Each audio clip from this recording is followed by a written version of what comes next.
the caregiver who played daughter and paid the price. My name is Gloria Bennett.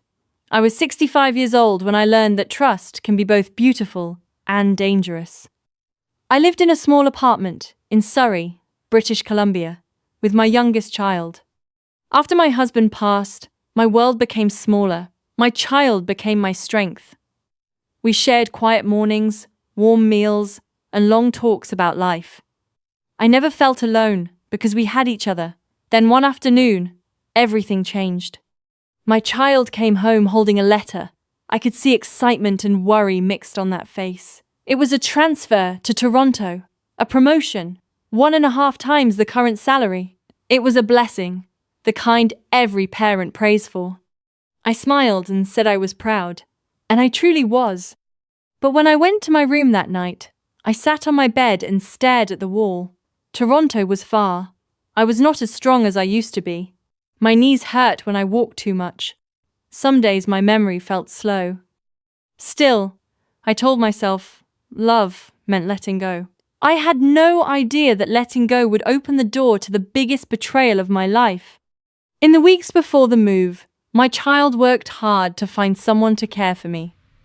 An agency recommended a live-in caregiver named Martha. They said she was experienced and kind. They said other families trusted her. I wanted to believe them. The day Martha arrived, she wore a soft smile and carried only one suitcase. She shook my hand gently and called me Mama within the first hour. That word touched something deep inside me. She helped organize the kitchen. She cleaned the living room. She made tea just the way I liked it. By evening, the apartment felt brighter. My child seemed relieved. For the next few days, Martha stayed close to me. She asked about my late husband. She listened carefully to stories from my childhood. She laughed in the right places and held my arm when I walked down the hallway. When my child left for Toronto, we all cried. Martha hugged me tightly and promised, I will take good care of you. I believed her. I believed her because I wanted to. And sometimes, wanting to believe someone is the first step toward being fooled. Life settled into a new rhythm after my child left. Martha woke early each morning. She prepared breakfast and reminded me to take my medication. She cleaned the apartment until it shined. She even rearranged the furniture to make walking easier for me. I began to depend on her. She handled the mail and answered phone calls when I felt tired. She said it was easier that way. I agreed. It felt comforting to let someone else manage small tasks. Each evening, we talked while watching television. She told me about her childhood and dreams of saving money for her future. I admired her determination. I even told her she reminded me of a daughter. She smiled at that. After 3 months, my child visited from Toronto. The apartment was spotless. Martha cooked a beautiful dinner. We sat together, laughing like a real family. I felt blessed. When my child left again 3 weeks later, I felt sad but safe. I trusted Martha completely. I did not notice the small changes then. The longer phone calls she took in private, the mail she collected before I saw it. Trust grows quietly, and so does deception. The first sign of trouble seemed small. One morning, I looked for my credit card and could not find it. I searched my purse twice.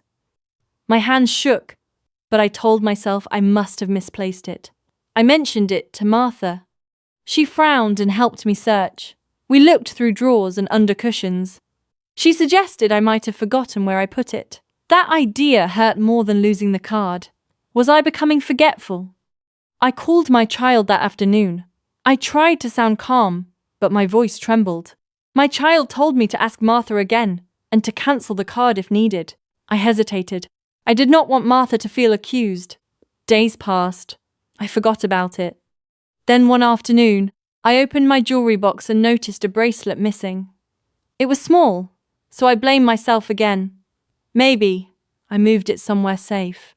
Martha acted concerned when I told her. You must rest more, she said gently. Her kindness made me doubt my own memory, and that doubt gave her more power than I understood at the time. 2 days later, my world collapsed. I opened my closet to check my gold box. It was where I kept my most precious items: wedding jewelry, family heirlooms, and savings hidden for emergencies. The box was gone. My breath stopped. I searched everywhere: underclothes, inside drawers, behind shoes, nothing. Then I checked the envelope where I kept emergency cash. 12,000 Canadian dollars. Gone. My hands trembled so badly I had to sit down. I called my child immediately. My voice broke as I explained. Worse still, Martha had not come home in 2 days. The apartment felt empty and cold. My child flew back from Toronto the next morning. When we called the agency, they told us something that crushed my heart even more than the theft. Martha had been fired 2 months earlier for defrauding other elderly clients. They had sent warnings to our home, but Martha controlled the mail. She made sure I never saw them. And in that moment, I realized she had never been my daughter. She had been studying me all along. When my child arrived the next morning, I saw worry written across that face. The apartment no longer felt like home. It felt like a place where someone had quietly taken pieces of my life. We sat at the small dining table and listed everything missing. The gold box alone was worth over 50,000 Canadian dollars. The cash was 12,000. But the real value was in the memories attached to each piece. My child called the agency again, demanding details. That was when we learned the full truth.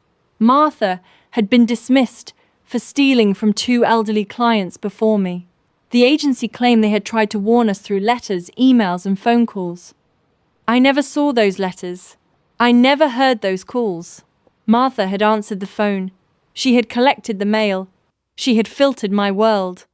The betrayal felt deeper than the loss of money. She had watched me struggle to walk. She had listened to my stories about my husband. She had called me Mama. And all along, she was planning her escape. My child said softly, "We will find her." For the first time since discovering the theft, I felt a small spark of strength rise inside me. As we searched through the apartment again, my child suddenly remembered something important. On the day of departure to Toronto, we had taken a full photograph together, me, my child, and Martha, standing side by side in the living room. It was meant to be a memory. Now, it became evidence. My child sent the photograph to a private investigator that same afternoon. I watched closely, feeling both hope and fear. I had never imagined needing such help in my life. The investigator asked detailed questions about Martha, her habits, her friends, her accent, even how she dressed. I answered everything carefully. Each detail felt like a piece of a puzzle. 3 days passed. They were the longest days of my life. I barely slept. Every sound in the hallway made my heart jump. I kept replaying moments in my mind, wondering how I missed the signs. On the 6th day, the investigator called. Martha had been located in Vernon, British Columbia. She was already working for another elderly woman. My chest tightened. She was about to hurt someone else. We reported the location to the local police immediately. Officers in Vernon moved quickly. They visited the address provided by the investigator. I waited in silence beside the phone, my hands clasped tightly. That evening, we received confirmation. Martha had been arrested. I felt no joy at that moment, only shock. Everything had happened so fast, yet the emotional damage still felt fresh. Police searched her belongings. They found my gold box. My jewelry was inside, untouched. The cash was recovered as well. They also discovered items belonging to other families. That hurt more than anything. I was not the first, and I would not have been the last. The officers told us she had planned to move again within weeks. She kept her crimes small at first: credit cards, single pieces of jewelry before taking larger items. It was a pattern, a strategy. She had studied me carefully before making her final move. That night, I cried not just for myself, but for every elderly person who had trusted her the way I did. The court process began soon after. I travelled to attend the hearing, even though my knees ached from the journey. I needed to see her face again, not as a caregiver, but as someone who had chosen betrayal. When she entered the courtroom, she looked calm. She avoided my eyes. For a moment, I saw the same woman who once cooked my favorite meals. But now I noticed something different. There was no warmth in her expression. Only calculation. The prosecutor listed the charges: fraud, theft over $50,000, and multiple counts involving other victims. Families came forward one by one, sharing similar stories. Missing rings, vanished savings, doubts they once blamed on aging memory. I realized how easily older people blame themselves. The judge listened carefully. When the sentence was announced, prison time and restitution, I felt a strange mix of relief and sadness. Justice had been served, but innocence could not be restored. She had played the role of daughter, but the truth stripped away her mask, and she paid the price. After the court proceedings, my child made a firm decision. I would no longer live alone in Surrey. I would move to Toronto permanently. Packing the apartment felt emotional. Every corner held memories, some warm, some painful. I kept the gold box close to me during the move. It no longer felt like just jewelry. It felt like survival. In Toronto, we started fresh. The apartment was smaller, but the feeling was safer. My child managed all mail and finances personally. We agreed that no one else would ever control access to our information again. Sometimes, I still think about Martha. I remember her laughter, her kindness, her soft voice calling me Mama. And then I remember the empty closet. Trust is powerful, but trust without caution can invite danger. At 65, I learned that love must be protected with wisdom. She thought I was just an old woman who would never fight back. She was wrong, because in the end, truth followed her, and justice closed the door she tried to leave open. Moving to Toronto was not easy, but it gave me peace. My child arranged a small bedroom near the window so I could see the city lights at night. Everything felt new, different, safe. Still, safety did not erase memory. For weeks, I woke up suddenly, thinking I heard Martha's footsteps in the hallway. Sometimes I dreamed that she was standing beside my bed, smiling the way she used to. Trust leaves deep marks when it breaks. My child handled all our mail carefully now. Bills were checked twice. Bank statements were reviewed line by line. We changed passwords and cancelled old accounts. Nothing was left to chance. One afternoon, the agency called to update us. They had posted Martha's picture publicly.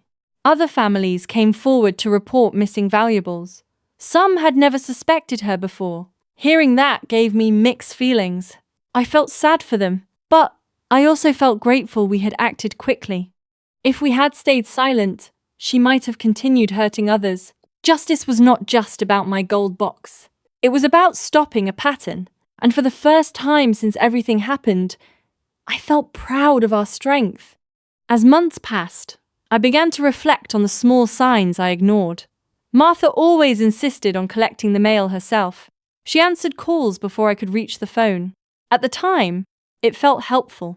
Now I understood it was control. I shared my story with a small community group for seniors in Toronto. I did not share it for attention. I shared it to warn others. Many of them listened closely, their faces serious. One woman told me she had once suspected her caregiver of taking small amounts of cash. She blamed her own forgetfulness instead. That broke my heart. Aging should not mean doubting yourself every time something goes missing. We deserve respect. We deserve protection. After that meeting, several seniors thanked me quietly. They said my story made them more careful. It made them ask questions. That gave meaning to my pain. If my experience could protect even one person, then the betrayal would not be wasted. Sometimes, justice continues long after the courtroom closes. Winter came to Toronto, bringing snow and quiet evenings indoors. My child worked long hours, but we still shared dinner together most nights. That routine comforted me. One evening, while organizing my jewelry, I opened the gold box slowly. Everything was still there. Each piece shone under the light, untouched. But they no longer felt the same. They carried a story now. I realized that what hurt most was not the money. It was the feeling of being studied and used. Martha had watched my habits, learned my schedule, and gained my confidence. She had played the role perfectly. I wondered if she ever felt guilt, if she ever thought of me as more than a target. But I stopped myself. Her feelings no longer mattered. What mattered was that we acted when we discovered the truth. We did not hide in shame. We did not stay silent. And because of that, her pattern ended. Sometimes, courage does not look loud. Sometimes, it looks like reporting the truth and refusing to be fooled twice. In early spring, we received confirmation that Martha would serve her full sentence. Restitution payments were arranged for the victims. The agency tightened its policies and screening process. I felt a quiet sense of closure. Life slowly returned to normal. I joined a walking group in our neighborhood. I made new friends. I learnt to trust again, but carefully. Trust now had boundaries. Mail came directly to my child. Important documents were stored safely. Financial decisions were shared openly. Transparency became our shield. One afternoon, while walking in the park, I thought about the day she first called me Mama. That word once felt warm. Now it reminded me of how easily kindness can be performed. But I refused to let bitterness grow inside me. I chose awareness instead. Awareness is stronger than fear. She tried to build her future on the weakness of others. Instead, her actions led her to prison. And I, at 65, discovered a strength I did not know I had. It has been over a year since that painful chapter began. When I look back, I see two versions of myself. The woman who trusted without question, and the woman who now trusts with wisdom. Both are still me. I do not regret loving openly. I regret only ignoring my instincts. There were moments when something felt slightly wrong. The private phone calls, the quick collection of mail, the small changes in her behavior. But I pushed those feelings away. I will not do that again. Now, when something feels uncertain, I speak up. I ask questions. I verify information. Growing older does not mean growing powerless. If anything, it means becoming more aware of how precious peace truly is. Martha thought she could disappear quietly with my life savings. She thought I would blame my age and remain silent. She underestimated something powerful. A family that stands together. Evidence that speaks clearly. And a 65-year-old woman who refused to be a victim. She played daughter, but in the end, she paid the price. The longer I lived in Toronto, the more I understood that healing takes time. Some mornings felt normal. Other mornings, a small memory would rise without warning. A scent, a sound, a phrase. Once, while grocery shopping, I heard a woman call someone Mama. My body froze for a second. That single word carried both warmth and pain. But I refused to let fear control my life. My child encouraged me to join a senior safety workshop in our building. At first, I hesitated. I did not want to relive the story again, yet something inside me said I should. During the workshop, I listened to others speak about scams, fake phone calls, and financial fraud. I realized how common these stories were. Elderly people are often targeted because criminals assume we are fragile. That assumption made me stronger. When it was my turn to speak, I shared my experience calmly. I described how Martha gained trust step by step, how she controlled communication, how she isolated me from information. The room was silent, not because they pitied me, but because they understood. And in that silence, I felt empowered. As weeks turned into months, my story spread quietly through community groups. I never meant for it to become public, but people shared it with others as a warning. One afternoon, a reporter contacted me, asking if I would speak about elder fraud. I thought carefully before agreeing. I did not want attention. I wanted awareness. During the interview, I explained how easily trust can be manipulated. I said that criminals often act loving and helpful before revealing their true intentions. I stressed the importance of checking backgrounds and staying involved in financial matters. The article was published online. Messages began arriving from strangers thanking me for speaking out. Some said they cancelled suspicious contracts. Others said they reviewed their accounts more carefully. Reading those messages gave my pain purpose. Martha once used her charm to control my story.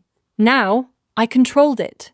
She tried to silence warnings by intercepting mail and phone calls, but the truth traveled farther than she ever could. And this time, I was the one speaking. Even with growing strength, I still faced moments of doubt. Trust does not rebuild overnight. When a new neighbor offered to help carry my groceries, I felt a flash of hesitation. Was kindness real, or was I being naive again? My child noticed the tension in me and gently said, "Not everyone is Martha." That simple sentence helped. I realized that one person's betrayal should not define the entire world. Caution is wise, but fear should not control the heart. We created clear rules for the future. No one would manage my mail except family. Financial alerts were set up on all accounts. Important documents were stored securely. Control no longer belonged to a stranger. It belonged to us. At night, I sometimes opened my gold box just to remind myself that what was stolen had been recovered. The pieces sparkled under the light. Symbols of resilience rather than loss. She thought I would shrink into silence. Instead, I became more aware, more careful, and stronger than before. The day I received notice that Martha's appeal had been denied, I felt a final sense of closure. Her sentence would stand. There would be no early release. I sat quietly for a long time after reading that letter. I did not celebrate, I reflected. What surprised me most was not her crime, but her patience. She had lived in my home for months, studying routines, building emotional trust, waiting for the perfect moment. That level of planning frightened me. But it also reminded me of something important. Criminals depend on silence and shame. If victims speak, their power weakens. I called the senior center and offered to lead a small session about protecting personal information. They agreed. Standing in front of that group, I felt steady. I spoke clearly about warning signs and the importance of shared oversight. I told them this: growing older does not mean growing blind. Ask questions. Protect your space. And I meant every word. Time softened the sharp edges of the betrayal. Toronto began to feel like home. I found joy in small routines, morning tea by the window, short walks in the park, quiet evenings reading. The fear no longer ruled me, but the lesson stayed. Sometimes, I think about the first day Martha arrived with her suitcase and gentle smile. If I could go back, would I change anything? Yes, I would still be kind, but I would also be cautious. Kindness and caution can exist together. She thought she could fool an older woman and disappear without consequence. She believed I would doubt myself more than I doubted her. She was wrong, because when the truth surfaced, we acted, we investigated, we reported, we stood firm. And in the end, she faced the law. She played the role of daughter perfectly. But when the curtain fell, she paid the price. 1 year after the arrest, I visited Surrey for the first time since moving away. I wanted to see the old apartment building one last time. My child walked beside me as we stood across the street. The windows looked the same. The hallway lights still flickered the way they used to. For a moment I remembered the laughter, the shared meals, the simple life we once had there. But I also remembered the empty closet. I did not feel fear this time. I felt growth. That apartment was not the place where I was defeated. It was the place where I discovered my strength. It was where I learned that even at 65, I could fight back. We did not go inside. Some chapters are better left closed. As we walked away, I realized something important. Martha stole objects, but she did not steal my dignity. She did not steal my family. She did not steal my voice. Those things remained. And those things mattered most. Back in Toronto, life continued steadily. I began volunteering at a local senior support centre twice a week. I helped answer phones and organize small events. It felt good to serve others. One afternoon, a woman about my age approached me quietly. She said she had recently hired a caregiver and felt unsure about certain behaviors. Instead of ignoring her concern, she asked questions. That alone made me proud. We reviewed simple safety steps together, keeping personal mail private, setting up financial alerts, checking agency updates directly. As she thanked me, I realized something powerful. My story had turned into protection for others. Martha once controlled my access to information, thinking I would remain isolated and confused. But now, information flowed freely through me. Awareness became my shield. The betrayal that once brought tears now brought purpose.